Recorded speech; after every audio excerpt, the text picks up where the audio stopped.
ഇച്ചായ, കോറിഡോറിൽ നിന്ന് ഫോണിൽ സംസാരിച്ചുകൊണ്ടിരിക്കെ ആമിയുടെ ഉറക്കെയുള്ള നിലവിളി കേട്ടുകൊണ്ടായിരുന്നു റയാൻ അകത്തേക്ക് കയറിയത്. എന്താ എന്താ സിസ്റ്റർ? പരിഭ്രമത്തോടെ ഐസിയുവിൽ നിന്ന് പുറത്തേക്കിറങ്ങി വന്ന സിസ്റ്ററിനോട് അവൻ ചോദിച്ചെങ്കിലും അവരതിന് ചെവി കൊടുക്കാതെ ഡോക്ടറുടെ മുറിയിലേക്ക് പോയിരുന്നു. Athmika, please cool down. It's okay.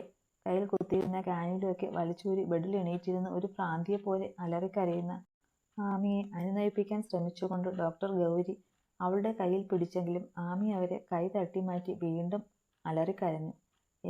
എന്നെ ആരും തൊടരുത്, എനിക്ക് പേടിയാ. എന്നെ കൊല്ലാൻ വന്നതാ എൻ്റെ കുഞ്ഞിനെയും.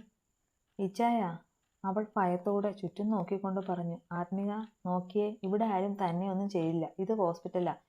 ഇവിടെ ആരും ആരെയും ഒന്നും ചെയ്യില്ല. വേണ്ട, എനിക്ക് പേടിയാ. എൻ്റെ ഇച്ചായനെ വിളിക്ക്, എനിക്ക് പേടിയാ. എല്ലാവരും പോ. Okay, cool down. റയാനെ വിളിക്കാം. പക്ഷേ ആത്മീയ ഇപ്പോൾ ഇങ്ങനെ സ്ട്രെയിൻ ചെയ്യാൻ പാടില്ല. So please. എനിക്ക് പേടിയാ. അവൾ കൂടുതൽ വയലന്റ് ആവുകയാണെന്ന് മനസ്സിലായതും ഡോക്ടർ തിടുക്കപ്പെട്ട് പുറത്തേക്കുള്ള വാതിലരികിലേക്ക് നടന്നു. എന്താ ഡോക്ടർ ആമിക്ക്? വാതിൽ തുറന്നതും അതിനു മുന്നിൽ ക്ഷമ നശിച്ചതുപോലെ നിന്നിരുന്ന റയാനൊരു അലർച്ച പോലെ ചോദിച്ചു. Sir please. ആത്മികയാകെ വയലന്റാണ്. സംഭവിച്ച കാര്യങ്ങളുടെ ഷോക്കിൽ ആ കുട്ടിയുടെ മൈൻഡാകെ കലങ്ങി മറിഞ്ഞിട്ടുണ്ട്. തന്നെയും കുഞ്ഞിനെയും കൊല്ലാനാണ് എല്ലാവരും വരുന്നതെന്നുള്ള ഭയമാണ് ആളിൻ്റെ മൈൻഡ് മൊത്തം. അതിൻ്റെ റിയാക്ഷനാ ഇപ്പോൾ കാണുന്നതൊക്കെ. ഈ സമയത്ത് ആ കുട്ടിയെ സമാധാനിപ്പിക്കാൻ ഒരുപക്ഷെ സാറിനെ കൊണ്ട് മാത്രമേ സാധിക്കൂ. സോ ഡോക്ടർ പറഞ്ഞു കഴിഞ്ഞതും റയാൻ കാറ്റുപോലെ അകത്തേക്ക് പാഞ്ഞിരുന്നു. ഇച്ചായ, തനിക്ക് ചുറ്റും കൂടി നിൽക്കുന്ന അപരിചിതരായ മനുഷ്യർക്കിടയിലൂടെ റയാന്റെ തലവട്ടം കണ്ടതും ആമി ഒരു തേങ്ങലോടെ വിളിച്ചു. ആമി. അവളെ കണ്ട മാത്രയിൽ തന്നെ നെഞ്ച് വിങ്ങി നിൽക്കുന്ന വേദനകളെല്ലാം കൂടി പുറത്തേക്ക് തെറിക്കുമെന്ന് തോന്നിപ്പോയപ്പോഴേക്കും അതെല്ലാം അടക്കി പിടിച്ചുകൊണ്ട് റയാൻ വേഗം അവൾക്കരികിലേക്ക് ചെന്നു. ഇച്ചായ, എനിക്ക് എന്തോ പറയാനുള്ള വെമ്പലോടെ ആമി അവൻ്റെ കയ്യിൽ പിടിച്ച് ബെഡിൽ തൻ്റെ അരികിലായി ഇരുത്തി. എന്തിനാ കൊച്ചേ ഇങ്ങനെ കരയുന്നേ? ബെഡിലേക്കിരുന്നവളെ ചേർത്ത് പിടിച്ച് മൂർധാവിൽ ചുംബിച്ചുകൊണ്ട് റയാൻ ചോദിച്ചതും ആമി മറുപടിയൊന്നും പറയാതെ അവൻ്റെ മാറിലേക്ക് മുഖം പൂഴ്ത്തി വിതുമ്പി കരഞ്ഞു. അത്രയും നേരം അവരെ നോക്കി നിന്നവരെല്ലാം ഒരിക്കൽ കൂടി അവരെ ഒന്ന് നോക്കിയിട്ട് പതിയെ പുറത്തേക്ക് ഇറങ്ങിപ്പോയി. എനിക്ക് പേടിയാവും അച്ചായ. റീജോ എന്നെ കൊല്ലാൻ നോക്കി ഇച്ചായ. ഇച്ചായൻ ഇനി വരില്ല. എന്നെ നമ്മുടെ കുഞ്ഞിനെയും കൂടെ ഇച്ചായൻ്റെ അടുത്തോട്ട് അയക്കാൻ പോവുക പറഞ്ഞു ഇച്ചായ. നമ്മുടെ വാവയ്ക്ക് എന്തേലും ആവുമോ ഇച്ചായ? എനിക്ക് പേടിയാവുക. റയാന്റെ നെഞ്ചിൽ മുഖമിട്ടുരുട്ടി കരഞ്ഞുകൊണ്ട് പുലമ്പുന്നതിനിടയിലും ഭയം കൊണ്ടവളുടെ ഉടൽ വിറച്ചിരുന്നു. അതറിഞ്ഞിട്ടെന്ന പോലെ റയാന്റെ കൈകൾ അവളെ മുറുകെ പിടിച്ചു. ഇല്ലടാ, ഒന്നുമില്ല. നമ്മുടെ വാവയ്ക്കൊരു കുഴപ്പവും ഉണ്ടാവില്ല. നമ്മൾ ആരോടും ഒരു ദ്രോഹവും ചെയ്തിട്ടില്ലല്ലോ. അതുകൊണ്ട് കർത്താവ് നമ്മളെ കഷ്ടപ്പെടുത്തത്തില്ല. അവളുടെ ചോദ്യം നെഞ്ചിൽ നീറ്റൽ പടക്കുമ്പോഴും അവൾക്കൊരാശ്വാസമേകാനായി അവൻ പതിയെ പറഞ്ഞു. അവൻ എന്നോട് പകയച്ചായ. ഇത്രയൊക്കെ ദ്രോഹിക്കാൻ വേണ്ടി ഞാനെന്ത് തെറ്റാ അവനോട് ചെയ്തത്? എന്നും എന്നെ ദ്രോഹിച്ചത് അവനല്ലേ? എൻ്റെ ജീവിതം തകർക്കാൻ നോക്കിയതും എന്നെ നശിപ്പിക്കാൻ നോക്കിയതുമൊക്കെ അവനല്ലേ? എന്നിട്ട് എന്തിൻ്റെ പേരിലാ എന്നോടിങ്ങനെ? നിന്റെ കുഞ്ഞിനെ പോലും അവൻ ഇനിയും വരും ഇച്ചായ. എന്നെയും നമ്മുടെ കുഞ്ഞിനെയും ഇല്ലാതാക്കും. അവൻ ഇനി വരത്തില്ല കൊച്ചേ. അവൻ ഈ ഭൂമിയിൽ നിന്ന് തന്നെ പോയി. ഇടറിയ സ്വരത്തിൽ റയാൻ അത് പറഞ്ഞതും അതുവരെ പിച്ചും പേയും പറഞ്ഞു കരഞ്ഞുകൊണ്ടിരുന്ന ആമിയൊന്ന് നിശ്ചലമായി. കരയാൻ പോലും മറന്നതുപോലെ അന്തം വിട്ടവൾ മുഖമുയർത്തി റയാന്റെ മുഖത്തേക്ക് നോക്കി. ഇച്ചായൻ എന്തുവാ പറഞ്ഞത്? റീജോ പോയടി. പകയും പ്രതികാരവും മൂത്ത് എന്തൊക്കെയോ ചെയ്തു കൂട്ടിയ ഒടുവിൽ എല്ലാം മതിയാക്കി അവൻ പോയി. ഇനി ആരെയും ഒന്നും ചെയ്യാനവൻ വരത്തില്ല. ഇച്ചായൻ അവനെ ചോദിക്കാൻ വന്നത് മുഴുവനാക്കാൻ പോലും ഭയന്നിട്ടെന്നതുപോലെ ആമി അവനെ തുറച്ചു നോക്കി. അല്ല, ക്രിസ്റ്റി. അവന്റെ വിധി എഴുതാൻ കർത്താവ് നിയോഗിച്ചത് അവളെയായിരുന്നു. അവൻ നിന്നെ കൊല്ലാൻ നോക്കുന്നത് കണ്ടുകൊണ്ട് ഇറങ്ങി വന്ന ക്രിസ്റ്റി ആരെയോ മറ്റോ എടുത്തവനെ വീഴ്ത്തി. ഞാനും റോബിച്ചായനുമൊക്കെ വരുമ്പോഴേക്കും എല്ലാം കഴിഞ്ഞിരുന്നു. നിറകണ്ണുകളോടെ തന്നെ നോക്കിയിരിക്കുന്നവളെ നോക്കി റയാൻ കാര്യങ്ങൾ വിശദീകരിച്ചതും ആമി വീണ്ടും പൊട്ടിക്കരഞ്ഞിരുന്നു. ആമി മോളെ, കരയല്ലേടാ. റയാൻ അവളെ തൻ്റെ നെഞ്ചിലേക്ക് ചേർത്തണച്ചെങ്കിലും ആമിയുടെ കരച്ചിലിൻ്റെ ആക്കമൂട്ടം തന്നെ കുറഞ്ഞിരുന്നില്ല. കരയല്ലേ, എല്ലാം കഴിഞ്ഞില്ലേ? ഇനി അവൻ വരില്ലല്ലോ. എന്നാലും ക്രിസ്റ്റി, അവൾക്കൊന്നും പറ്റില്ല. അവളത് ചെയ്തതുകൊണ്ടാ നീ ഇപ്പോൾ എൻ്റെ അടുത്ത് ഇങ്ങനെ ഇരിക്കുന്നത്. അതുകൊണ്ട് അവളെ ഞാനൊരു നിയമത്തിനും വിട്ടുകൊടുക്കില്ല. അവൾക്ക് നമ്മൾ നേരത്തെ കൊടുത്ത വാക്ക് പാലിക്കുക തന്നെ ചെയ്യും. റയാൻ അവളെ ഒന്നുകൂടി മുറുകെ പിടിച്ച് ആമി എപ്പോഴും അവൻ്റെ മുഖത്തേക്ക് നോക്കിയിരുന്ന് ഏങ്ങലടിച്ചുകൊണ്ടേയിരുന്നു. നന്ദനും പൂർണിമയും കൂടി ഹോസ്പിറ്റലിലേക്ക് വരുമ്പോഴേക്കും ആമിക്ക് വീണ്ടും സെഡേഷൻ നൽകി മയക്കിയിരുന്നു. എന്താ മോനെ ഉണ്ടായത്? എൻ്റെ കുഞ്ഞിനെന്താ? ഐസുവിന് മുന്നിലേക്ക് പാഞ്ഞു വരുമ്പോൾ അവിടെ ഉണ്ടായിരുന്ന റയാന്റെ അരികിലേക്ക് വന്ന് പൂർണിമ ചോദിച്ചു. അവൾക്കിപ്പോ കുഴപ്പമൊന്നുമില്ല അമ്മേ, മയക്കത്തില്ല. എന്താ സംഭവിച്ചത്? അതച്ച, റീജോ ജയിൽ ചാടി നേരെ കളരിക്കിലേക്കാ വന്നത്. ഞങ്ങളാരും വീട്ടിലില്ലാന്ന് നേരത്ത് മമ്മിയും ഏട്ടത്തിയും ഒക്കെ പൂട്ടിയിട്ട് അവൻ ആമിയെ കൊല്ലാൻ നോക്കി. അത് കണ്ടുവന്ന ക്രിസ്റ്റി അവനെ. ഈശ്വര, ഞാൻ എന്തൊക്കെയായി കേൾക്കുന്നത്? ആ നശിച്ചവൻ കാരണം ആരുടെയൊക്കെ ജീവിതമാ തകർന്നത്. റയാൻ കാര്യങ്ങൾ പറഞ്ഞതും പൂർണിമ സ്വയം അറിയാതെ പറഞ്ഞു പോയിരുന്നു. പൂർണി, എന്തിനാ നന്ദേട്ടാ എന്നെ തടയുന്നേ? അവൻ കാരണം ആരുടെയൊക്കെ ജീവിതമാ തുലഞ്ഞത്. ഇപ്പോ അവനെ മേലോട്ട് കെട്ടിയെടുത്തിട്ട് പോലും ആർക്കും സമാധാനമില്ലല്ലോ. ഒരു പെങ്കൊച്ചിന്റെ ജീവിതം കൂടി തുലച്ചോണ്ടാണല്ലോ അവനൊരു പോക്ക് പോയത്. പൂർണിമയുടെ വാക്കുകൾ റീജോയോടുള്ള വെറുപ്പ് അത്രമേൽ നിറഞ്ഞു നിന്നിരുന്നു. സ്വന്തം കൂടപ്പുറപ്പിന് നേരെയുള്ള ശാപവാക്കുകളായിട്ട് പോലും അത് കേട്ടു നിൽക്കവേ റയാനൊരു ഭാവമാറ്റവും കാണിച്ചിരുന്നില്ല. കാരണം അതൊക്കെയും അവനെ അറിയിക്കുന്നത് തന്നെയാണെന്ന കാര്യത്തിൽ അവനും ബോധ്യമുണ്ടായിരുന്നു. എന്നിട്ടിപ്പോ എന്റെ കുഞ്ഞെവിടെ? വയറ്റിലൊരു ജീവനുള്ളതാ, അതുപോലും ആ കാലിന് ഓർത്തില്ലല്ലോ ദൈവമേ. ഐസുവിന് വാതിലിനരികെ ചെന്ന് അകത്തേക്ക് നോക്കാൻ ശ്രമിച്ചുകൊണ്ട് പൂർണിമ ചോദിച്ചു. ആമിക്ക് കുഴപ്പമൊന്നുമില്ലമ്മേ. കുറച്ചു മുമ്പ് ഞാൻ കാര്യങ്ങളൊക്കെ പറഞ്ഞപ്പോൾ ക്രിസ്റ്റിയുടെ കാര്യം പറഞ്ഞ് ആകെ ടെൻഷനായി. കുറെ കരയുകയും ചെയ്തപ്പോൾ സെഡേഷൻ കൊടുത്തേക്കുവാ. പിന്നെ കുഞ്ഞിന്റെ കാര്യത്തിൽ ഒരു ഉറപ്പ് പറയണമെങ്കിൽ വേറെ 1-2 ടെസ്റ്റുകൾ കൂടി കഴിഞ്ഞേ പറ്റൂന്നാ ഡോക്ടർ പറഞ്ഞത്. എന്റെ മഹാദേവ, ഇത്രയൊക്കെ അനുഭവിക്കാൻ മാത്രം എന്റെ കുഞ്ഞെന്ത് തെറ്റ് ചെയ്തു? എന്ന് തുടങ്ങിയ ദുരിതമായത്. പൂർണിമ കരച്ചിലോടെ കസേരയിലേക്ക് ഇരുന്നു. അത് കണ്ടവരെ ആശ്വസിപ്പിച്ചുകൊണ്ട് നന്ദനും അവർക്കരികിലേക്കിരുന്നു. സമയം ഒച്ചിനെ പോലെ ഇഴഞ്ഞു നീങ്ങി. ആമിയെ ഒരു നോക്ക് കാണാൻ കാത്തിരുന്നെങ്കിലും മണിക്കൂറുകൾ കഴിഞ്ഞിട്ടും അവൾ മയക്കം വിട്ടുണർന്നില്ല എന്ന മറുപടി തന്നെയായിരുന്നു കിട്ടിയത്. അതിനിടയിൽ റയാന്റെ ഫോണിലേക്ക് ആരൊക്കെയോ വിളിക്കുകയും റീജോയുടെ ബോഡി കൊണ്ടുവരാറായ കാര്യങ്ങളൊക്കെ പറയുമൊക്കെ ചെയ്യുന്നുണ്ടായിരുന്നു. റയാൻ കോറിഡോർ അവസാനിക്കുന്നിടത്തെ ഒഴിഞ്ഞ കോണിൽ തനിച്ചു ചെന്ന് നിൽക്കുന്നവന്റെ അരികിലേക്ക് ചെന്ന് വിളിക്കുമ്പോൾ നന്ദനിലും വേദന നിറഞ്ഞിരുന്നു. ആ, എന്താ അച്ഛാ അമ്മയ്ക്ക്? അവൾക്ക് ബോധം തെളിഞ്ഞോ? പിന്നിൽ നന്ദന്റെ സ്വരം കേട്ടതും തിടുക്കപ്പെട്ട് കണ്ണുകൾ അമർത്തി തുടച്ചുകൊണ്ട് അയാൾക്ക് നേരെ തിരിഞ്ഞുകൊണ്ടവൻ ചോദിച്ചു. ഇല്ല. നിനക്ക് അവസാനമായി അവനെ ഒന്ന് കാണണമെന്നില്ലേ? അവന്റെ ചോദ്യത്തിനുള്ള മറുപടി ഒറ്റ വാക്കിൽ ഒതുക്കി നന്ദൻ മറു ചോദ്യം ചോദിച്ചതും വേദന നിറഞ്ഞൊരു പുഞ്ചിരിയായിരുന്നു റയാന്റെ മറുപടി. എനിക്ക് മനസ്സിലാവും റയാൻ. അത് പിന്നെ കൂടപ്പിറപ്പല്ലേ അച്ഛാ. ദേഷ്യം തോന്നിയിരുന്നു എന്ന് വെച്ച് അവനെ പോലും കൊന്ന് പകരം വീട്ടാനൊന്നും ഞാൻ കരുതിയിട്ടില്ല. അതുകൊണ്ടാവും നെഞ്ചിലൊരു പിടച്ചില്ല. ഇപ്പോ പള്ളിയിൽ കൊണ്ടുവരുമെന്നാ റോബിച്ചായൻ പറഞ്ഞിരുന്നത്. പക്ഷേ ഞാൻ... ചെല്ല്, പോയി കണ്ടിട്ട് വാ. അവസാനമായി ഒരു പിടി മണ്ണ് നുള്ളിയിടാൻ നീ അവിടെ വേണം. ആദ്യ മോളോട് ഞാൻ പറഞ്ഞോളാം. മോൻ പോയിട്ട് വാ. മുന്നിൽ ആകപ്പാടെ അലങ്കോലപ്പെട്ട് നിൽക്കുന്നവന്റെ തോളിൽ അമർത്തി പിടിച്ചുകൊണ്ട് നന്ദൻ പറഞ്ഞതും നിയന്ത്രണം വിട്ടുപോയ റയാൻ അദ്ദേഹത്തെ കെട്ടിപ്പിടിച്ചൊരു കൊച്ചു കുട്ടിയെപ്പോലെ കരഞ്ഞു പോയിരുന്നു. അപ്പോഴത്തെ അവന്റെ മാനസികാവസ്ഥ അറിയുന്നത് കൊണ്ട് തന്നെ നന്ദൻ അവനെ ചേർത്ത് പിടിച്ച് തലയിൽ പതിയെ തലോടി. റയാന്റെ കാർ പള്ളിമുറ്റത്തേക്ക് വരുമ്പോൾ അവിടെ ആകെ ആളുകളെ കൊണ്ട് നിറഞ്ഞിരുന്നു. വണ്ടിയിൽ നിന്നിറങ്ങി അവൻ നേരെ സെമിത്തേരിയിലേക്കായിരുന്നു പോയത്. ഇതാ നടുവത്തെ ചെക്കൻ. ഇവന്റെ പെണ്ണിനെയാ കൊല്ലാൻ നോക്കിയത്. ആ പെങ്കൊച്ചാണേൽ ഗർഭിണിയുമായിരുന്നു. അതിനെ അപ്പോഴേ എടുത്തുകൊണ്ട് ആശുപത്രിയിൽ ടോടി. അത് ഏത് വിധമാ ആവോ.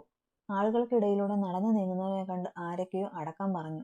റയാൻ സെമിത്തേരിയിലെത്തുമ്പോൾ കല്ലറക്കരിയിൽ കൊണ്ടുവച്ച റീജോയുടെ മൃതശരീരത്തിന് ശുശ്രൂഷകൾ നൽകി പ്രാർത്ഥനകൾ നടന്നുകൊണ്ടിരിക്കുകയായിരുന്നു. അതിനിടയിൽ തന്നെ റൂബിയുടെയും റോണയുടെയും കരച്ചിലും കേൾക്കുന്നുണ്ടായിരുന്നു. മുന്നിലെ കാഴ്ചയിലേക്ക് നോട്ടമുറപ്പിക്കാൻ കഴിയാത്തവണ്ണം കണ്ണുനീർ കാഴ്ചയെ മറച്ചിരുന്നെങ്കിലും റയാൻ അവിടേക്ക് ചെന്നു. ചലനമറ്റ് അന്ത്യയാത്ര കാത്തുകിടക്കുന്ന കൂടപ്പറപ്പിനയിൽ നെഞ്ചുരുകി നിൽക്കുന്ന അപ്പനെയും അമ്മയെയും റോബിനെയും റോണയും ഒക്കെ കണ്ട് അവന്റെ നെഞ്ചു പിടഞ്ഞു. കണ്ണുകൾ തുളുമ്പി ഒഴുകി പോകുമെന്ന് തോന്നിയെങ്കിലും അവൻ വേഗം ഷർട്ടിന്റെ കോളർ കൊണ്ട് കണ്ണുകൾ ഒപ്പിയിട്ട് പോളിന്റെ അരികിലേക്ക് ചെന്നു. ഡാഡി. അരികിലെത്തി അവൻ വിളിച്ചതും ഒരു താങ്ങ് കൊതിച്ചു നിന്നതുപോലെ ആ മനുഷ്യൻ അവന്റെ തോളിലേക്ക് ചാഞ്ഞു. എന്നാലും അവൻ ഒടുവിൽ നന്നായി വരുമെന്ന് കരുതിയിട്ടിപ്പോ ഇനിയിപ്പോ കാത്തിരിക്കുകയും വേണ്ടല്ലോടാ മോനെ. തന്നെ നെഞ്ചിൽ അള്ളിപ്പിടിച്ചുകൊണ്ട് വിങ്ങിക്കരയുന്ന ആ മനുഷ്യനെ താങ്ങി നിർത്തുമ്പോൾ റയാന്റെ കണ്ണുകളും നിറഞ്ഞൊഴുകിയിരുന്നു. ഒടുവിൽ ചടങ്ങുകളൊക്കെ പൂർത്തിയാക്കി പെട്ടി കുഴിയിലേക്ക് ഇറക്കിയതും റൂബി നിലവിളിയോടെ ബോധം മറഞ്ഞു വീണിരുന്നു. പോളും വിങ്ങിപ്പൊട്ടി കരഞ്ഞുകൊണ്ട് റയാന്റെ മേലെ അള്ളിപ്പിടിച്ചു. ചടങ്ങുകൾ പൂർത്തിയാക്കി കുഴി മൂടും മുമ്പ് കയ്യിൽ വാരിയ പൂഴി കുഴിയിലേക്കിടുമ്പോൾ കളരിക്കലെ എല്ലാ മനസ്സുകളും അവന്റെ ആത്മശാന്തിക്ക് വേണ്ടി ഉള്ളുരുകി കർത്താവിനോട് കേണിരുന്നു. ഐസിയുവിൽ നിന്നും മുറിയിലേക്ക് മാറ്റിയ ആമിക്കരികിൽ തന്നെ ഇരിക്കുകയായിരുന്നു റയാനും നന്ദനും പൂർണിമയുമെല്ലാം. അവരെ കൂടാതെ രാവിലെ അവളെ കാണാൻ വന്ന സ്റ്റെഫിനും ജാസ്മിനും മോളിയും അവിടെ തന്നെ ഉണ്ടായിരുന്നു. അവരെല്ലാം ആമിയെയും റയാനെയും തനിച്ചു വിട്ടിട്ട് മുറിക്ക് പുറത്തെ വെയിറ്റിംഗ് ഏരിയയിൽ സംസാരിച്ചുകൊണ്ടിരിക്കുകയായിരുന്നു.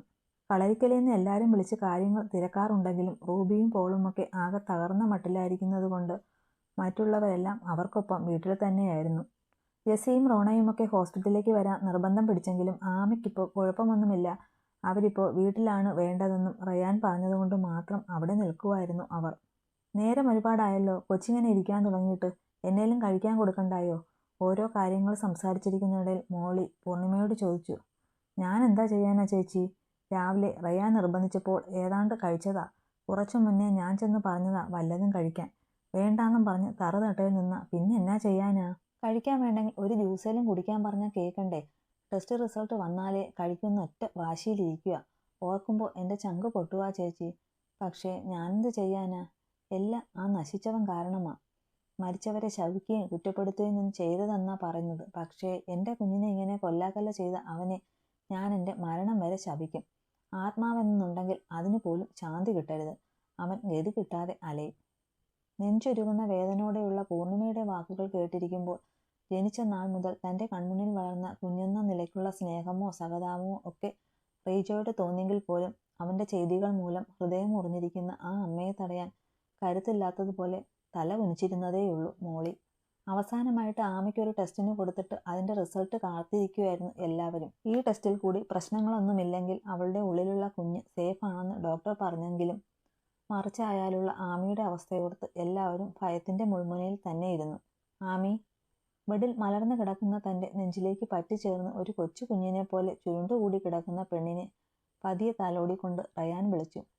എന്താ ഇച്ചായ, പേടിയുണ്ടോ? എനിക്കറിയില്ല ചായ, എന്താ എനിക്ക് തോന്നുന്നതെന്ന്. നമ്മുടെ കുഞ്ഞിനെന്തേലും പറ്റിപ്പോയാൽ പിന്നെ ഞാൻ പിന്നെ ജീവിച്ചിരിക്കത്തില്ല ചായ. ആമിയുടെ വാക്കുകൾ കേട്ടതും ഹൃദയത്തിലൊരു കടാര തറച്ചതുപോലെയായിരുന്നു റയാന് തോന്നിയത്. എത്രയൊക്കെ നിയന്ത്രിച്ചിട്ടും തൻ്റെ കണ്ണുകൾ നിറഞ്ഞുപോയി. അപ്പോൾ പിന്നെ ഞാൻ എന്നാ ചെയ്യണം പെണ്ണേ? അവൻ്റെ നെഞ്ചിൽ മുഖമമർത്തി കിടന്ന് വിമ്മിക്കരഞ്ഞുകൊണ്ടിരുന്ന ആമിയൊരു നിമിഷം ഒന്ന് നിശ്ചലയായി. അവനിൽ നിന്ന് അങ്ങനെയൊരു ചോദ്യം അവൾ പ്രതീക്ഷിച്ചതേയില്ലായിരുന്നു. കണ്ണുനീരാൽ നനഞ്ഞ മുഖമുയർത്തി റയാനെ നോക്കുമ്പോൾ ആമിയുടെ നെഞ്ചു വിങ്ങി. തൻ്റെ പ്രാണനാണ് ഈ മനുഷ്യൻ. ഹൃദയം കൊണ്ടവനെ അലിഞ്ഞു തുടങ്ങിയത് മുതൽ ഇന്നലെ വരെ ഇയാൾക്കപ്പുറം തനിക്കൊരു ലോകമില്ലെന്ന് കരുതിയവളാണ് ആമി. പക്ഷേ ഇന്ന് മനസ്സുകൊണ്ടൊരമ്മ മാത്രമായി മാറിയ നിമിഷങ്ങളിലെപ്പോഴോ തൻ്റെ പാതിയെ മറന്നുപോയിരിക്കുന്നു. ഉള്ളിലെ തുടുപ്പ് അവശേഷിക്കുന്നില്ലെങ്കിൽ കേൾക്കേണ്ടി വന്നാൽ തൊട്ടടുത്ത നിമിഷം അവസാനിപ്പിക്കാൻ കരുതി വച്ചതാണ് ജീവിതം. പക്ഷേ കഴിയുമോ തനിക്ക്? തൻ്റെ പ്രാണനിവിടെ മറന്നു വച്ചൊരു യാത്രയ്ക്ക് കഴിയുമോ ആമിക്ക്? അവളുടെ അന്തരാത്മാവ് അവളോട് തന്നെ ചോദിച്ചു. ആമിക്കൊച്ചേ. വീണ്ടും അവൻ്റെ വിളി കേട്ടതും യാന്ത്രികമായി അവൾ മുഖമുയർത്തി ആ കണ്ണുകളിലേക്ക് നോക്കി. അവയിൽ അലതല്ലുന്ന നൊമ്പരം കാണാൻ വയ്യാഞ്ഞിട്ടെന്ന പോലെ കണ്ണുകൾ ഇറുക്കി അടയ്ക്കുമ്പോൾ ഹൃദയം മുറിഞ്ഞു നീറുവാണെന്ന് തോന്നിപ്പോയവൾക്ക്. മുഖത്തോട്ട് നോക്കിയ കൊച്ചേ. റയാൻ അവളുടെ താടിക്ക് പിടിച്ച് പതിയെ പറഞ്ഞു. ആമി പതിയെ കണ്ണുകൾ തുറന്നവനെ നോക്കി. നിനക്ക് എന്നെയാണോ അതോ നമ്മുടെ ബാവയാണോ കൂടുതൽ ഇഷ്ടം? തൊട്ടടുത്ത നിമിഷം റയാന്റെ ചോദ്യം കേട്ടതും ആമിയുടെ മിഴികളൊന്നു പിടഞ്ഞു. ഹൃദയം അഗാധമായ നൊമ്പരത്താൽ വിറപൂണ്ടു.